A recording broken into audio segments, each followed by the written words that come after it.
على الكرة دلوقتي وقعدك على الكرسي، انت قلت لي فرق شيء جدا شاسع. مجرد اجلس على الكرسي تبدا الام، احس الالم كله بالعكس، يعني انت الحين جالس الالم راحت، ما في اي الم على الم، الكرسي الالم بتزيد، ما في الم، احس نفسي رجعت ورا. تمام. لا لكن حقيقه الان والله مجرد انا جالس اي الم ما في يعني صراحه. نعم. الام السنين هذه كلها راحت في جلوسي في اقل من دقائق. المخ والمخيخ عندك هم اللي بيعدلوا نفسك على الكرة دي، شيء لا ادراكي. لا هي بتحفز ده يعني بشكل لا ارادي يعني. تمام. سب كونشس. اه الله يبارك لك. الله يخليك. شكرا لحضرتك. يعني ما شاء الله تنصح بقى زملاتك او الناس؟ والله انا بنصح زي ما تنصح كل الناس يعني. يعني. كل الالم الظهر عندك بقى 3 سنين يعني الحمد لله دلوقتي ما شاء الله، يعني خلال اسبوع او 3 جلسات مع استمراريتك العمل برضه التمرينات في البيت الحمد لله دلوقتي احسن في المشي وجسمك في مرونة احسن يعني. الحمد لله. بنصح حتى يعني مش زملاتي فقط، كل الناس يعني. ما يعني مش لازم ان احنا نقع في مأزق مثلا او مشكلة صحية عشان نمارس الحاجات الكورة او التمارين دي، ليه ما نبدأش واحنا اصحاء وكويسين وندعم جسمنا كويس. لان طبعا يعني ان لبدنك عليك حق يعني. والواحد العقل السليم في الجسم السليم يعني. اولاد ومتعة. حضرتك ممكن تعمل غرفة في البيت تعمل فيها مركز علاج طبيعي بالكور دي وبقى اقل. ربنا يجعلها خير ويجعلك انت كمان خير. كل سبب في نجاح البرنامج ده. الله يبارك فيك يا دكتور. الله يخليك. تضيف حاجة تانية؟ والله ان شاء الله عن يقين والله يا جماعة ان شاء الله هتستعملوها هتستفيدوا جدا كتير. الله يبارك فيك. والله يشفي كل مريض. شكرا يا استاذ محمد. لا انت مصري يا استاذ محمد؟ ايوه يا دكتور. وهتكون الدكتور جايبك عشان تقول الكلمتين دول عشان هو والله العظيم 3. انا لو كلام باين ان انا بقراه منك ورقه لكن انا بقول مسترسل ده باللي انا حسيته واللي انا من خلال التجربه بتاعت الكوره. واضح حبيبي. جزاك الله كل خير. كل انسان وكل شاب وكل راجل كبير وكل يعني حتى صغير ومرأة وطالبات وطلبة كله كمبيوتر دلوقتي وعضلاتها بالكمبيوتر. والله انها تريح ظهرهم جدا جدا والله، وخاصة اللي جالسين على الكمبيوتر بالذات تحمي ظهرهم. نعم. والمحاسبين بالذات لانهم المحاسبين اكتر الناس بيقعدوا على الكمبيوتر فترة طويلة. نعم فترة طويلة. رجليك تتورم؟ كانت رجليك تورم ولا حاجة؟ لا كانت رجلي تنمل الصوابع وكان بيبقى فيه آلام مبرحة. والآلام ما تبقى عارف هي في ايه. هل هي فوق في الجنب؟ هل هي في الرجل؟ هل هي في الظهر؟ ما انت عارف بالظبط. هي تشكيلة كده ما انت عارف هي فين في الآلام. آلام مبرحة بمعنى الكلمة يعني. الكرة جميلة والله انا بقولها كلمة حق وربنا هو شاهد عليا. شكرا يا استاذ حسن. الناس اللي عاوزة تخسس عضلات بطنها ولا عنده ترهلات في عضلات بطنها او عندها ترهلات ما بعد الولادات، هقول لحضرتك الجنرال اعمل بطن ابدومين اكسرسايز دلوقتي وانا قاعد. بس هتعمل ابدومين اكسرسايز ازاي؟ ما انت مش هتقعد طول الوقت طالع نازل وهتعمل بريشر على الباك.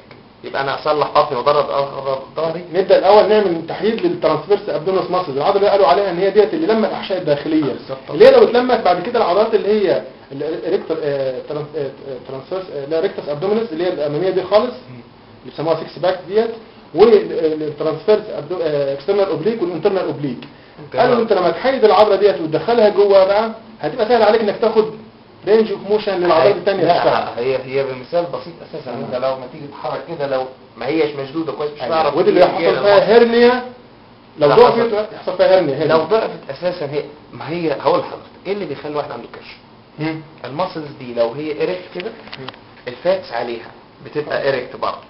لو الماسلز دي ممتاز تخيل كده هتبقى عامله كده. والماسلز والفات ده وزن مع الجاذبيه الارضيه ويحصل لها هرنيا يعني ضغط من جوه ووزن من قدام فالعضله دي مصدومه. طبعا لو قومناها بقى مهما كان الكرش يديك الارك بدل الكرش كده يبقى يديك الارك. حمايه الظهر وحمايه الظهر اللي بيقولوا هرنيا بالجلوس فقط بالباونسنج على الكوره. انطباعاتك تانية ايه على الكوره الصغيره؟ لا الكوره الصغيره ايه انت قعدت عليها حسيت براحه قلت لي كنت بعمل كده الكوره الصغيره دي يعني اعجب دي قاعد عليها. انا بديل اللي مستحي ده الغريب. انا كنت قاعد على الكوره تمام وكانت مستحمله ازاي سبحان الله. نعم تمام. بس الغريب انا متعود اقعد ان انا ظهري مستريح وايدي على قعده الكرسي. لو كرسي من غير قاعده ما مستريحش عليه احط ايدي. لما قعدت على الكرسي اجبرتني حسيت ان انا مش عايز جسمك مفروض بطنك مش عايز ان هو برنامج سليم ومريض لا مش لا جيرياتريك ده مش بس خفيفة، مش يقدر يعمل بس تمرينات. للمريض، مش بس المريض، ما هو المريض ده للعلاج وممكن اعمل بيه بروتكشن حماية. تمام. ما انت يعني عندك انت مؤيد تتعمل للاطفال في المدارس، اللعب في الاطفال في المدارس على الكوره ديت وتستخدم ككراسي. يا ريت.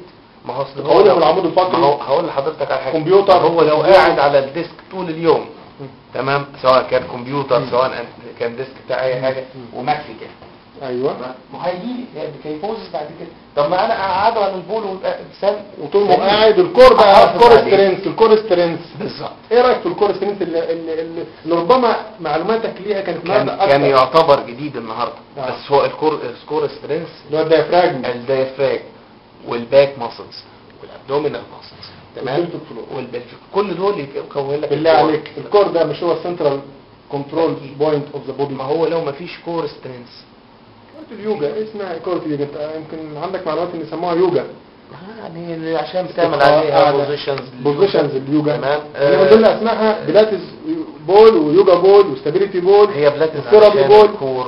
الكور ماسلز نفسها، لان هو بلاتس ده عامل الباور هاوس عنده هو الكور نفسه. تمام. واليوجا طبعا عشان بتطبق عليها ابلكيشنز بوزيشنز بس او بوزيشنز.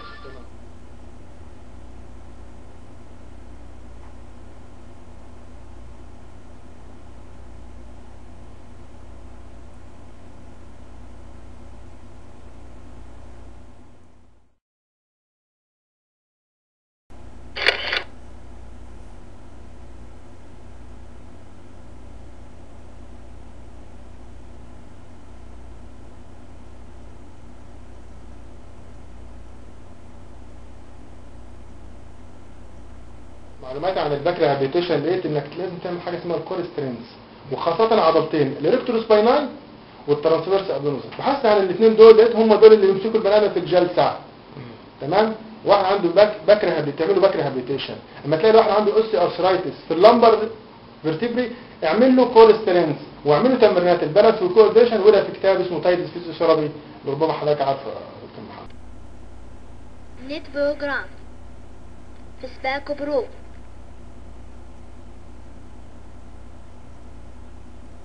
فليكسبيليتي مرونة الجسم،